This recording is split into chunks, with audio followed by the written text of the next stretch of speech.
Dédé àsìkò yìí ni gbogbo ibi tẹ́ bá ti láǹfààní láti máa gbọ́ mi. Tó bá fẹ́ dàbí everybody, o ò gbọ́dọ̀ máa ronú bí everybody. Ẹ wo fọ́nrán yìí náà. So my wife is in the theater already. I'm just making this video to beg you God, please. Ọlọ́mọ ẹ̀dẹ̀ jẹ̀bi o. Ọmọ yìí jáde láyà kàlàfíà o. I wish my wife safe delivery. I wish she comes out well. Fẹ̀yìn bẹ́ẹ̀ pọ́tà mi ò ní make ẹ̀.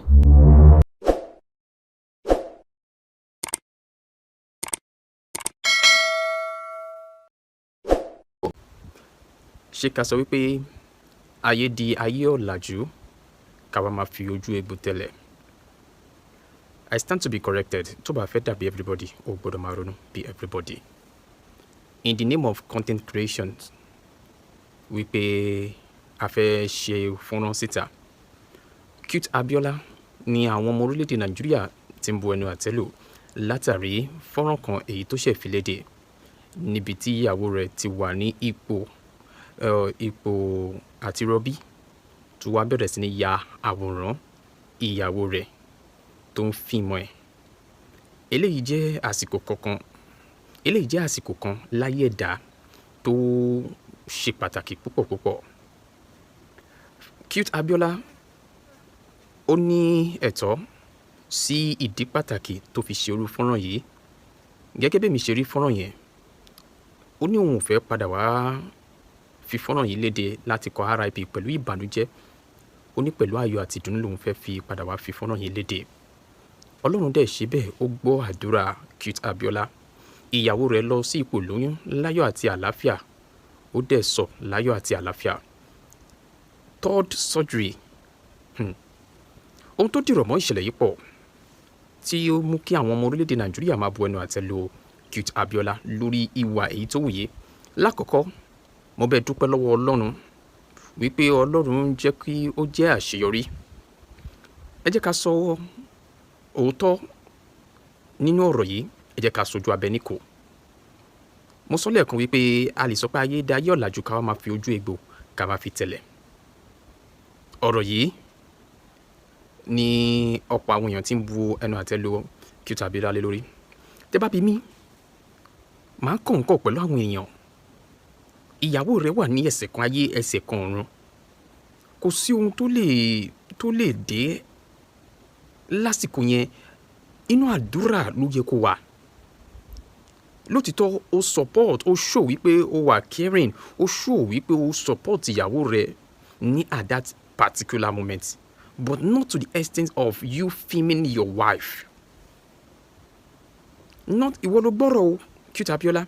Ìwọ ló tọ́nà wá ọ̀rọ̀ láti ọ̀dọ̀ àwọn ọmọ orílẹ̀-èdè Nàìjíríà. Lótìtọ́ èròǹgbà gidi òun ló fi ṣe tá a bá bí ẹ́, ṣùgbọ́n kò bá àwọn ọmọ orílẹ̀-èdè Nàìjíríà kan lára lọ.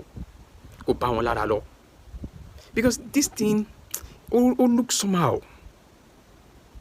Lótìtọ́ mo rí fọ́nrán yẹn.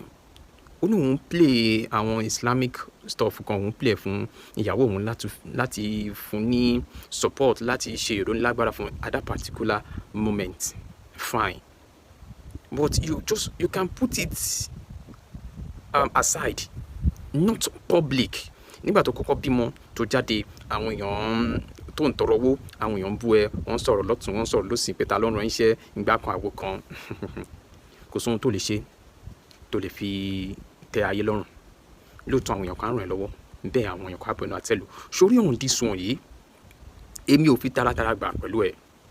There are some things you need to keep privacy, not public.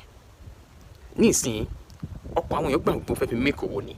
Tá bá sọ̀rọ̀ nípa one of the top content personality tó produce content creators ní Nigeria, you are one of them. Mo mọ̀ wípé o lè máa sọ pé àgàdàwó ó ń da ẹ̀. But on this note, you don't have to do this. This is issue between life and death. Àwọn India lèmi rí tó jẹ́ pé tó bá ní pé wọ́n fẹ́ kú báyìí, wọ́n á sì máa ṣe ọ̀rọ̀ ìfẹ́. But ọmọ Yorùbá ni ẹ́. You don't have to do this. Because àwọn èèyàn bí àwọn èèyàn ṣe máa rí, wọn ò ní bẹ́ẹ̀ rí bó ìwọ ṣe rí. Just look at different comments. O tó wá fi link sí wípé káwọn èèyàn lọ wò ó. Cute Abiola I stand to be corrected. Èyí tó ṣe yìí ó kù díẹ̀ káàtó lápá kan. Ó kù díẹ̀ káàtó, no matter how content it may be, no matter how you want to create content, kò yẹ kó ṣerú nǹkan bẹ́ẹ̀ yẹn. This is issue between life and death. Ẹsẹ̀ kan ayé, ẹsẹ̀ kan ọ̀run ìyàwó ẹ̀ wà, ó dẹ̀ ń bẹ̀rẹ̀ sí ní fíìmù ẹ̀. Ok, ìyẹn jẹ́ àkọ́kọ́. Ilé ìwòsàn tí ìṣẹ̀lẹ̀ yìí ti ṣẹlẹ̀, tàbá dẹ̀ sọ pé ọmọdé ń ṣe bí ọmọdé, ẹ̀yin àgbà ńkọ́? You don't have to, at least you have to do some things. Ẹ ní láti bá a sọ wípé nǹkan báyìí ni ẹ̀dẹ̀ ní, no matter how, ní delay camera, you know, for your own iṣẹ́ gangan, fún iṣẹ́ tiyín gangan, for your own protection. There's some things tí kò yẹ káwọn èèyàn rí. Due to this filming, due to this content, ṣe mọ ogunlọ́gọ̀ àwọn ènìyàn tí wọ́n máa ti rí àwọn nǹkan míì tó yẹ kí ó fi ojú léde. True wípé Cute Abiola came into your hospital and start filming his wife at the point of delivery. Ẹ̀yin ilé ìwòsàn yìí, ilé ìwòsàn tí ìṣẹ̀lẹ̀ yìí ti ṣẹlẹ̀, ẹ̀yin náà ọ̀rọ̀ kàn yín. A mọ̀ pé sometimes àwọn ẹlòmíì máa ń gbà láàyè, but not to that extent. Not to that extent, please. Ẹ jẹ́ ká ṣe bó ṣe yẹ ká ṣe kó lè rí bó ṣe yẹ kó rí. A kò gbọdọ̀ sọ pé ayé dayé ọ̀làjú ká wá máa ṣe àwọn nǹkan tó ní jẹ́ kí a ní oríyìn, kí wọ́n fún wa lóríyìn. Ìgbà tó ṣe tán ní ìsìn, ẹ wo oríṣiríṣi àwọn comments. O ti forí ara ẹ gbọ́ ọ̀rọ̀ o. Mi ò ní fẹ́ sọ̀rọ̀ púpọ̀ lórí ìṣẹ̀lẹ̀ yìí, but ó kù díẹ̀ káàtó Cute Abiola pẹ̀lú èyí tó ṣe yìí. Mo ti bẹ́ẹ̀ dúpẹ́ lọ́wọ́ Ọlọ́run, mo ti bẹ́ẹ̀ ṣe alihamudulilayi rabbil alamin pé ìyàwó rẹ̀ bímọ láyọ̀ àti àlàáfíà, but ohun tó ṣe yìí tó tún wá gbé sáyé ó lè ṣe kó ní record. Ìyàwó ẹ̀ gan-an tẹ́ mo mọ̀ ó yẹ kóun náà mọ̀ sí, but still you guys have to do the needful. Tó bá ṣe é ṣe kẹ́ lọ drop video, go and drop it. Go and delete the video. Cute Abiola, go and delete the video. Kò dáa tó. Go and delete it. Kò buyì kún ẹ. Because ẹsẹ̀ kan ayé, ẹsẹ̀ kan ọ̀run ni ìyàwó ẹ wà. Ipò lóyún, ó ń rọbí, ó fẹ́ bímọ, ó dẹ̀ ń fíìmù ẹ̀. Sincerely, mi ò fi taratara gba èyí tí Cute Abiola ṣe yìí. Please do the needful. Fídíò yẹn kò yẹ kó wà níbi tó wà yẹn. Tó bá wọ̀n ẹ́ kó delete ẹ̀, tó bá dẹ̀ wọ̀n ẹ́ kó filẹ̀. Ìwọ ló ní life ẹ̀, but we keep saying the right thing. We keep saying it. Tó bá fẹ́ dàbí everybody, ó gbọ́dọ̀ máa ronú bí everybody. Nǹkan tẹ̀mí rí sí ọ̀rọ̀ yẹn nìyẹn o. Cute Abiola, ẹ jọ̀ọ́, and this goes to all other content creators, no matter what. Àwọn kankan wà kò yẹ kẹ́ máa gbé sí orí ẹ̀rọ ayélujára in the name of content creation. Ẹ jọ̀ọ́, ilé ayé yín náà need privacy. Ilé ayé ẹ need privacy, kì í ṣe everything. Aṣáára àwọn èèyàn kan tí wọ́n jẹ́ gbajúgbajà tí ó jẹ́ pé agídí lẹ fi máa mọ nǹkan tó ń lọ nínú life wọn. Please let all content creators learn from this. Àtàwọn èèyàn tó jẹ́ public figure, kì í ṣe gbogbo nǹkan là ń gbé síta. Tó bá fẹ́ dàbí everybody, ó gbọ́dọ̀ máa ronú bí everybody. So my wife is in the theater already. I'm just making this video to beg you, God, please, don't let them be. Oh no, look how you die like I wish my wife safe delivery. I wish she comes out well. There should be no complications and anything that's going to affect her.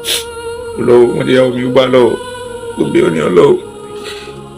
Go be on your low. I want to come back and post this video with joy and happiness. I don't want to post this video with sadness and as RIP. And miracles. Come with us as we step into one of life's most powerful moments, the journey to welcoming our baby into the world. Hi everyone, it is 10 days countdown to new baby delivery. We already made up our mind because she's going to be going through CS. Yeah, so the doctor advised. I'm exhausted. It's not easy. Sometimes you just feel depressed. Everything, you will just be tired. I just get tired of everything. Like, how do we even get here? What even prompts me? What even prompts you? Yes, having to.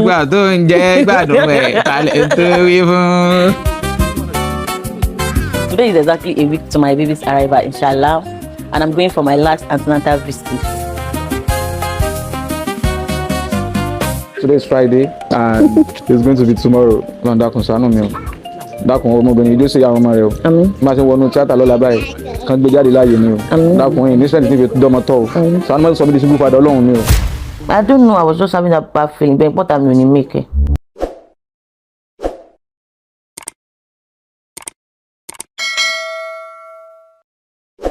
ọ̀tẹ̀ ló ń jẹ́ ló ń pè ọ́ kò sẹ́ni tí ò lórúkọ tiẹ̀ àti wípé ọmọ kì í gọ̀ títí sẹ́ẹ̀ kó gbàgbé orúkọ ara rẹ̀. ààfin tèmi ò nílò ìdánimọ̀ lọ́jà tó bá dọ́jà báyìí wọ́n á mọ̀ kó dọ́jà ni èmi tí ń tòótọ́ Samuel Owóyẹmí fẹ́lẹ́fẹ́lẹ́ láyé lórúkọ mi fẹ́lẹ́ ní gbogbo ìyẹn mọ̀ mí sí èmi náà kọ́ Ọlọ́run ọba òkè ló fún mi ṣe ní gbogbo ìgbà.